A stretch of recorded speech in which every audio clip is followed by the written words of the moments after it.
Yo guys, it's CFB here. Welcome back to a brand new video. Welcome back to the channel.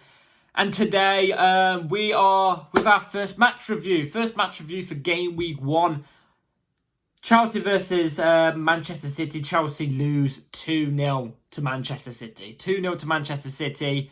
We're going to get into everything. I'm going to go through the whole game and all that lot. Obviously, first time now wearing the new shirt. It's growing on me a little bit, but anyway, let's get into a review of the game. But before we do, please like, subscribe, hit the bell notification to be notified every time I load a video. Also, first link in the description is my streaming channel. Go and check that out. It'd be very much appreciated. And also my second channel. And without further ado, let's get straight into it because I'm a little bit annoyed. Because for me personally, maybe I was stupid by saying this. Maybe I was stupid for getting my hopes up. But I was actually quite confident going into this game. I was optimistic. I was actually looking at this game really excited. I'm not just excited at the fact of us winning, but just the fact of Chelsea being back. Maybe even if we lose, we might see something in this game. Something where I can actually go, oh my God, we could take away from this and go and hopefully implement something going into the next game maybe or something like that. But today was nothing short of lackluster, lack of energy. What on the pitch seemed like lack of chemistry, lack of balance. Effectively, I'm going to have to see how this goes, obviously. The more games that go on and on and on. If the more games that go on and I keep seeing this problem, I'm going to keep saying it. A lack of spine. We haven't got a spine. But like I said, it's early doors. I can't jump on it and go, oh my God, this player rubbish. You know, this player's not going to be good enough. And Enzo Maresca's a fraud and stuff. I'm not going to do that. I'm not that stupid because it's the first match day of the season. Things can change. Match day 6, we could change. We could have bad games, but pick up some points from now till match day 6. But who knows, by match day 6, we might turn a corner. All it then takes us to win even 25 games on a bounce. And then we're back in contention with places. You know what I mean? It's early doors, but would I have preferred us to pick up points now? Especially against the big teams, like a Manchester City, the champions of last year? Of course. But the fact that we've got probably the biggest game out of the way already in the first game of the season, where you could, like I said, where you could say, you know, you still got to give time for the manager to implement stuff and stuff like that. Yes, I'd rather get that game over and done with first and then play a couple bad teams and then the good teams start to come through again, give us a bit more of a challenge. Yes, of course, but it's just you look forward to the game. And it's just like I said, the lack of energy. I wasn't impressed with the energy we put into the game today. Now, let's go through the game instead of just me jabbering on. Let's go through the game. So, we lined up. This is the lineup we went with. We went with Sanchez in goal, Robert Sanchez in goal. Cucurella left back. We went Colwell and Wesley Fofana as your two centre-backs. I thought Tosin Adebayo had to start instead of Wesley Fofana because I thought Wesley Fofana would still be a bit, you know, trying to get over that injury. But what I will say is Wes actually quite impressed me today. I thought he actually looked really, really good. Way better than what I saw from pre-season. So fair play to Wes on that behalf. Then we went with Gusto right back. Cucurella in that back line. Cucurella was the one turning as a left centre-back. And Gusto was the one turning into the midfield and bombing up forward. And then we had Lavia, Caicedo, Enzo midfield 3, which when I saw that on my phone, I was there like, on paper, Caicedo, Lavia, Enzo, that's a brilliant midfield 3 on paper. But can they coexist in the same midfield, especially in this system that Enzo Maresca plays? And from what I saw today, I mean, I'm going to get into it in a minute in more detail, so stay tuned for that. But I thought, no, I didn't think they did. But we went with that in the midfield 3. We didn't play that attacking 8/10 type of player. We didn't play that. Type of player. But we played Nkunku off the left. We played Palmer off the right, and we played Jackson as the ST. My worry about Jackson was, is he fully fit? And he didn't look fully fit today. But either way, let's get through the game. So the first half, we started off, and we didn't start off on the front foot, neither the back foot. it was we just tried to. You could see that. Yes, we were trying to get on the ball. We was trying to get on the ball. We was trying to keep possession. But when we was getting the possession, we wasn't being quick enough with the ball. We wasn't moving as quick with the ball. We wasn't moving without the ball as quick enough. Whereas you watch City play, which is what is, if you go off similarities between what Maresca wants to play like, it is quite similar to Pep in that sense. I'm not saying it's identical, I'm just saying like similar type of football, possession-based football. The work City do off the ball and with the ball and stuff like that, moving into the space, how quickly they pass the ball, the intensity off the ball to win the ball back. You can see in this game that we are all early starters. We don't offer any of that. We're not quick enough with the ball. We're not quick enough with the ball, like I said. We don't do enough work off the ball to win the ball back and stuff like that. The only person I saw do that was Gusto to the fullest ability. Jackson I was a bit disappointed with, because when he did lose the ball, especially last season, he would immediately sprint back and try and get it back. Today he wasn't. That's why I could tell he was not fully fit. But you know, just everything. You could tell we're still early starters. Has this game come too soon? Obviously, I think it has. But either way, Man City obviously get the first goal. Man City get the first goal. And I've got to say this from off the bat. I think it's very weak defending. It's a good ball through. I don't know who plays the ball through from City. It's a good ball through. It splits our defence apart, which I guess is, in a sense can happen. But Haaland controls the ball, and it's weak defending, in my opinion, from Colwill. Colwill should have won the ball back, or even nudged Haaland off the ball in a tactical way, not a foul way. And he didn't do that. It was very lightweight, in my opinion, from Colwill. And Cucurella as well didn't even bother sticking a foot out when he could have stuck a foot out. Do you know what I'm trying to say? So, very weak. And also, I think maybe Sanchez could have maybe spread himself out, maybe made himself look a bit bigger in the net, but he didn't. Haaland scores, is 1-0 to City. And already then, you give City an early lead, they're just going to pop the ball around. They're just going to pop the ball around. They don't need to be urgent. They don't have to be chasing and try and get that goal, or chasing to try and get a goal back or something like that. They don't. They could just pass it around. They know we're novices. They know we're in our early development of our system. And that's what they did for pretty much the whole game. First half, like I said, I think we had a penalty shout, in my opinion, from... This is the first penalty thing, I think. Because there was 2 penalties, in my opinion, the whole game that should have been given to us. And arguably, they were both after the 1-0, by the way. So City was still 1-up. But those 2 penalties, either way, could have changed the landscape of the game. Even one penalty could have. But I think we should have had a penalty from the Nkunku foul towards the end of the second half, in the 45th minute. And Nkunku receives the ball out wide. He's about to go past the player, and he gets completely blocked off. I think that's a foul. Maybe it's a little bit soft, but that's a controversial one. I can understand that. As we get on the video, I'm going to describe the other penalty shout we should have had, which this one's definitely certainly a penalty. But yeah, first off, I don't remember us doing anything major apart from the offside goal. We got an offside goal from Jackson. He slid it in quite nicely, but he was literally just half a foot off. It was half a foot off. It's so annoying. It's so annoying. It's lack of concentration. Lack of concentration from Jackson. Because if he just had a little bit more concentration, he would have maybe just have been about onside. And who knows, that goal could have changed the game. It could have. We had the home advantage and everything. But yeah, apart from that, first half, quite boring. Weren't moving the ball around near enough as quick for a team that's chasing the game, especially with the home advantage. We move on to the second half, and it's basically the same story as the first half, except from, I think we're a lot slower on the ball.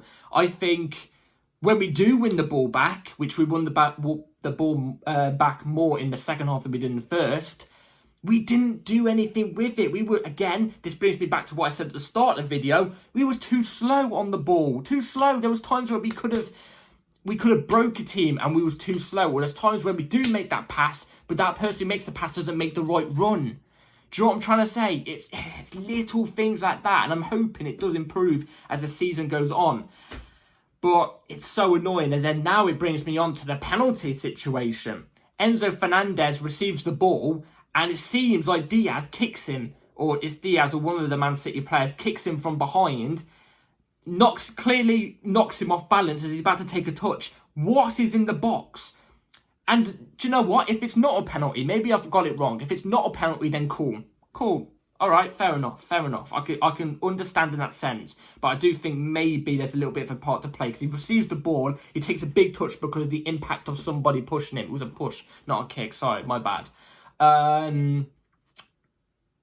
You know, it's at least got to go to VAR. This is my problem. It's at least got to go to VAR. No, it doesn't even go to VAR. They didn't even do a 2-minute check. No, it's literally 2 seconds. No penalty. Simple as that. It's stupid. I think it should have. I think that should have been checked for VAR. I think the VAR check should have been going there. And yeah, like I said, the rest of the second half we didn't do much. We was quite boring today. We was quite boring. We didn't have enough possession. But how are you meant to play possession against? How are you meant to play your possession-based football, and how are you meant to show what you've learned on the first match day with a bunch of new players and a new manager? On the first game of the season against a team that are the champions of last year, who have been playing this possession-based football for the past 10 years with the same manager, and they've got many experienced players and very few new players to adapt and stuff like that. You know, you can understand why the game's gone against us in that sense, but, you know, I'm not going to shy away from it. I do think we weren't great today. We weren't great today, but how are we meant to show our full-fledged new system and everything like that when we're against Man City in that sense? You know what I'm trying to say, against Man City in that sense, but we wasn't good enough. There's no excuses. It's not an excuse of me saying, oh, it's because we played Man City first game of the season. Why do we have to play City first game of the season? No, that's not what I'm saying. What I'm saying is it's not the greatest first game, is it, that you want to pull when you're in the circumstances that we've got. But even then, though, I think there was a lot of things going for us in this game. You know, the home advantage, the fact they ain't got Rodri, the fact that they had many doubts in this game. We didn't see a John Stones or a Kyle Walker from Manchester City. We had all of our players available. You know what I mean? There should be a kick and a bounce from us, and there was none of that. There was many things that go into our favour that also go out of our favour. This is the best time. I don't think Man City played that well. I think this was the best time to play Manchester City, and we didn't offer any of that. We didn't. We looked scared. We looked like we thought, oh my God, it's Manchester City right in front of us. Oh, maybe, you know, I'm not going to take this risk, or I'm not going to play this pass because I think it's going to go wrong or something like that. No, take the risk. It doesn't matter. Take the risk. Oh, I don't know. It's frustrating. It's frustrating. But we're going to get on to the match ratings. So I'm going to go with Sanchez in goal. He made a couple decent saves, but nothing special. Like I said, I think also... Oh, by the way, I missed out. City's second goal was abysmal defending from us. Abysmal defending from us. Kovacic receives the ball. We know what Kovacic is like. He's good at dribbling in tight spaces and setting up a counter or something like that. He's not particularly quick, but we let him receive the ball. We let him have loads of space. He leaves £200 million of our defenders, no, not defenders, midfielders, Caicedo and Enzo, for dead. He's allowed loads of space. Nobody thinks, yes, I'm going to be aggressive and close him down now. No, nobody decides to do that, so they let him have a shot from outside the box, which we don't do enough of, and he ends up scoring. You know. But fair enough to Kovacic, he didn't celebrate, he put his hands up, so, you know, fair play to Kova. At least he's not like Havertz in that sense. Respect to Kovacic. Good goal, to be fair. Stupid defending or closing down from us, though. Either way, Sanchez, I'd say, was a 4.5, because he did make some decent saves, but I also think the goalkeeping, like I said, also for the first goal, didn't make himself big enough. Second goal got a hand to it, but it was a very weak hand. But yeah, Cucurella left back. Cucurella didn't do anything amazing, but he didn't do anything terrible apart from the first goal, so I'll give him a 4. Colwill, 3.5. I'm expecting better from Colwill this season. I can't lie. I've not been very happy with him. I've not seen this potential player yet. Wes I thought was actually quite decent. I'll give him a 6. I thought he actually defended quite well. He looked urgent. He was one of few players that were trying to be aggressive. But when you've only got 2 players trying to be aggressive, you know, it's not going to work in your favour either way, is it? So Wes I'll give a 6 to. Gusto defensively, I didn't see much of him today, but he was bombing too far forward for my liking. I'd give Gusto. He was trying to set us off on counter-attacks and trying to whip in crosses, but nothing was working. There was nothing working. I'd give Gusto a 4. No, 4.5. Lavia was our best player today. And I was a bit annoyed when Enzo Maresca took him off. I think Enzo Maresca shouldn't have took Lavia off. I thought Lavia was our best player by a mile. He was brilliant today. He was brilliant. He was closing everything down. He looked urgent, looked quick. He was one of the other players along with Wes that was being aggressive, went off the ball and on the ball. You know, looking to try and make something happen. Lavia was brilliant today. He can hold his head up along with Wes. I think Lavia was a 6.5. I don't think a 7, but I think...